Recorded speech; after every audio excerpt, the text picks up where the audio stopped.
Tu t'es déjà dit, je l'élève, je l'aime, et il me parle comme un chien. Tu as tout donné et tu as juste envie d'un minimum de respect. Mais au lieu de ça, tu as droit à des soupirs, des remarques blessantes, voire même des hurlements. Et là, tu te demandes, je fais quoi? Je hurle plus fort, je me tais, je claque la porte. Ton ado te parle mal, il ne te respecte plus. Écoute-moi bien. Le respect, ça ne se réclame pas, ça se modèle. Je vais répéter. Le respect, ça ne se réclame pas, ça se modèle. Quand tu réagis à chaud, que tu cries, que tu te justifies, tu perds le lien.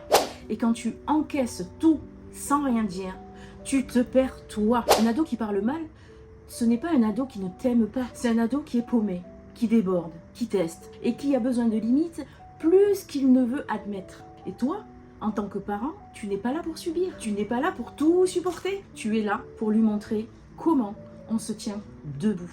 Tu peux l'aimer et poser des limites. Tu peux être aimante et ferme. T'as pas à choisir. Ce que tu peux faire, 3 clés. Ne réagis pas à chaud. Respire. Retire-toi du conflit. Quand tu perds ton calme, il perd sa boussole.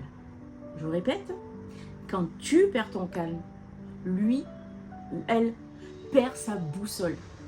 2. Pose des limites claires, sans violence. Tu peux être en colère, mais tu n'as pas à me parler comme ça. 3. Reviens plus tard quand c'est redescendu. Ce moment-là est précieux. Ne l'évite pas. Ne le fuis surtout pas. Tu peux lui dire, ce que tu m'as dit tout à l'heure m'a blessé. Je veux comprendre ce qui se passe pour toi. Et non, poser des limites, ce n'est pas rejeter ton enfant. C'est le sécuriser. Voilà un petit exercice à tester. Regarde-le dans les yeux.